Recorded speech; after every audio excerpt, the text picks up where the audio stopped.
Ils ont tout planifié. Chaque piège était pensé. Chaque boucle construite pour vous retenir, pour vous faire douter, pour vous faire chuter.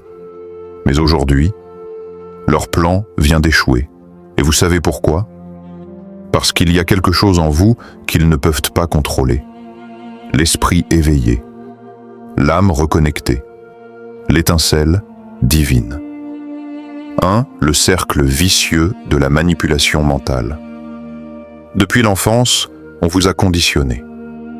Mais pas avec des barreaux en fer, avec des mots, avec des attentes, avec des « sois raisonnable », fais comme tout le monde, réussis dans la vie. Et à force d'entendre les mêmes formules, on a oublié une chose précieuse, penser par soi-même. Ils ne vous ont pas dit « trouve ton essence ». Ils vous ont dit « trouve un métier ». Ils ne vous ont pas dit « aime avec sincérité ». Ils vous ont dit « sois fort, sois rentable, sois efficace ». Et alors, lentement, vous êtes entré dans le cercle, ce cercle vicieux, où l'on court, mais on ne sait même plus pourquoi. Une course après le diplôme, une course après l'emploi, une course après la reconnaissance, une course après l'amour, mais un amour vide, calculé, monnayé. Et dans cette course, ils ont fabriqué un besoin de performance qui ne laisse plus de place au silence, à la contemplation, à la prière, même pas à la douleur intérieure que vous portez, et que vous avez appris à cacher sous des sourires de circonstance.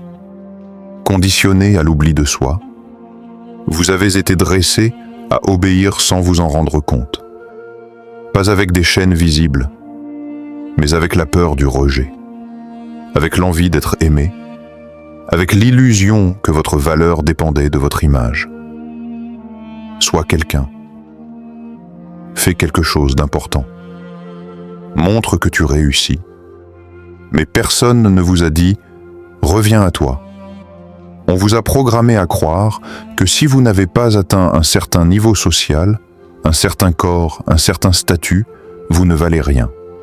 Et dans ce mensonge, vous avez appris à vous ignorer. Le Christ disait « Que servirait-il à un homme de gagner le monde entier s'il perdait son âme » Matthieu 16, 26. Mais avez-vous remarqué? Personne ne parle de l'âme. L'âme est devenue un mot poétique, flou, dépassé. Mais l'âme, c'est ce qui vous reste quand tout le reste s'écroule. L'âme qu'ils veulent faire taire, ils vous ont donné des lunettes sales pour regarder la vie.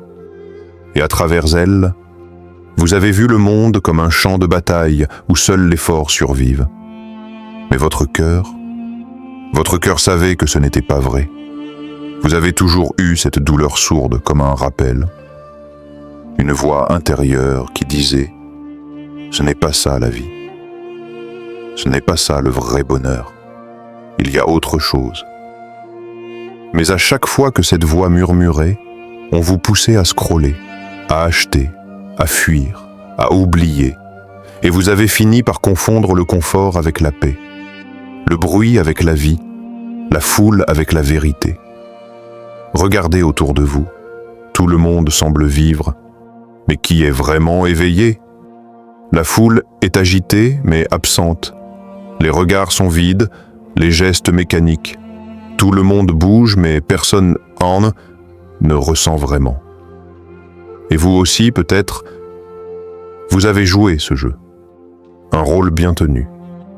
Le bon élève, le bon citoyen, le bon croyant même parfois, mais sans âme. Et là, dans ce théâtre, quelque chose a commencé à craquer. Alors je te demande, toi qui écoutes, pas avec ton intellect, mais avec cette part silencieuse de toi, celle qu'ils n'ont jamais pu atteindre. À quand remonte la dernière fois où tu as écouté ton âme, au lieu de suivre la foule? Pas ton ambition, pas tes envies, pas tes peurs, mais cette voix douce, calme, presque timide, qui te dit parfois dans la solitude « Tu n'es pas à ta place ici. Ce n'est pas toi. Il est temps de te réveiller. » Peut-être que tu ne sais plus comment faire. Peut-être que tu crois que c'est trop tard. Mais laisse-moi te dire une chose. Ils ont construit un cercle, mais pas une prison. Un cercle peut être brisé. Et parfois, il suffit d'un seul souvenir, d'un seul regard intérieur, pour que tout explose. Et ça commence maintenant. Histoire. L'homme du puits. Il y avait un homme. Perdu dans un désert sans nom, il marchait, sans vraiment savoir pourquoi. Il cherchait quelque chose. Mais il ne savait pas quoi. Un sens, une paix, un visage peut-être, celui du Père. Puis un jour, il est tombé. Pas une chute spectaculaire, pas une chute que l'on voit de l'extérieur, une chute intérieure, une chute qui ne fait pas de bruit, mais qui fait tout s'effondrer dedans. Il est tombé dans un puits, profond, glacial, sans écho, sans ciel, sans issue. Il a crié, il a hurlé, vers les hommes, vers le ciel, vers Dieu, mais rien. Pas un son, pas une réponse. Juste le vide. Alors, un jour, il s'est tu. Et dans ce silence, il a commencé à écouter. Pas le monde, pas ses pensées, mais cette voix si douce qu'il avait oubliée. Cette voix qui l'a créée. Il a compris alors que son cri n'était jamais perdu, mais que Dieu attendait qu'il écoute. Parce que ce que Dieu voulait lui donner n'était pas une échelle. C'était une conscience nouvelle. Le Christ disait « Mon royaume n'est pas de ce monde ». Jean 18, 36. Et c'est là, dans ce puits, que cet homme l'a compris. Tout ce qu'il cherchait là-haut, à la surface, était en fait au fond. Non pas au fond du puits, mais au fond de lui-même. Et quand il a levé les yeux vers ce petit cercle de ciel au-dessus de sa tête, ce n'était pas un miracle qui l'attendait, mais une présence, une lumière, un souvenir du Père. Pas un Père lointain, pas un juge, mais un Père qui l'avait toujours attendu. Jésus disait « Je suis la lumière du monde. Celui qui me suit ne marchera pas dans les ténèbres, mais il aura la lumière de la vie. » Jean 8, 12. Et cette lumière, elle n'est pas venue en tonnerre. Elle n'a pas brisé les murs. Elle est venue comme un souvenir d'en haut, mais qui avait toujours été en lui. C'est là qu'il a su qu'il avait été créé pour plus, pas pour réussir, pas pour être applaudi, mais pour être aimé, et pour aimer en retour. Leur plan était de l'éteindre, de le faire oublier, de le faire croire que Dieu était loin, ou pire, qu'il n'était pas là du tout. Mais ils avaient oublié une chose, le souffle de Dieu ne s'efface pas. Dieu est amour. 1 Jean 4, 8. Et cet amour ne dépend pas de ta réussite, ni de ton passé, ni de tes blessures. Il dépend de ton retour, de ton cœur qui dit « Père, j'ai péché contre le ciel et contre toi, mais je reviens. » Caïphe. Luc 15, parabole du fils prodigue. Alors, dans le silence du puits, cet homme est devenu fils. Et en devenant fils, il est redevenu libre. Il n'a pas grimpé par ses propres forces. Il n'a pas reconstruit une vie parfaite. Il a juste levé les yeux. Et dans ce regard, la lumière l'a touché. Non pas comme une lumière extérieure, mais comme une vérité intérieure qui s'éveille. Et s'il est remonté, ce n'est pas parce qu'on l'a tiré vers le haut, mais parce qu'il a remonté son âme vers Dieu. Peut-être que toi aussi tu es tombé. Peut-être que tu crois que c'est la fin. Mais parfois, c'est au fond du puits que commence la résurrection. Leur piège était de t'y laisser seul. Mais tu n'es pas seul, et tu n'as jamais été seul. 3. Le moment de rupture, écoute. Tu le sens, n'est-ce pas? Quelque chose est en train de changer, dans ton esprit, dans ton cœur, dans ton âme. Ce monde t'a appris à te taire, à t'adapter, à sourire même quand tout en toi pleure, à dire oui quand ton âme criait non, à vivre dans une cage que tu as fini par appeler liberté. Mais ce mensonge vient d'exploser. Leur plan, il était subtil. Créer un cercle invisible, te faire courir, sans jamais atteindre le vrai but, t'offrir des rêves qui ne nourrissent jamais l'âme, te donner la distraction pour t'éloigner de la vérité. Mais voilà, le cercle vient de se briser. Tu ne penses plus comme avant. Tu ne ressens plus comme avant. Quelque chose s'est fissuré. Et cette fissure, ce n'est pas une faiblesse. C'est la lumière qui entre. Le Messie disait, « Vous connaîtrez la vérité, et la vérité vous rendra libre. » Jean 32. Cette vérité, elle n'est pas dans un écran. Elle n'est pas dans une opinion. Elle n'est pas même dans une religion figée par des hommes. Elle est dans la rencontre avec toi-même, la rencontre avec Dieu. Tu n'es plus celui d'hier, et tu ne seras plus jamais l'esclave du système qu'ils ont fabriqué. Car maintenant, tu vois qu'ils t'ont menti en te vendant des masques à porter, des rôles à jouer, des cages dorées à appeler succès. Tu vois qu'ils ont inversé les repères, en appelant lumière ce qui est ténèbres et en traitant de fou celui qui cherche la vérité. Mais maintenant, la vérité t'a touché. Et cette tension que tu ressens dans ton cœur, ce feu intérieur, ce n'est pas la peur, ce n'est pas la colère, c'est la résurrection, c'est la première secousse, l'éveil. Tu ne fuis plus, tu ne dors plus, tu ne crois plus leurs promesses, tu te souviens de ce que tu es vraiment. Pas un numéro, pas un produit, pas un esclave. Tu es un souffle, tu es une lumière. Tu es un enfant du Très-Haut, ils ne peuvent rien contre ça. Ils peuvent manipuler les apparences. Ils peuvent t'enfermer dans un rôle. Ils peuvent écraser ton image, mais pas ton essence. Le Christ disait aussi, « Si donc le Fils vous affranchit, vous serez réellement libre. » Jean 8, 36. Et cette liberté n'est pas une idée, c'est une nouvelle naissance. Tu es en train de renaître, pas à l'extérieur, mais à l'intérieur.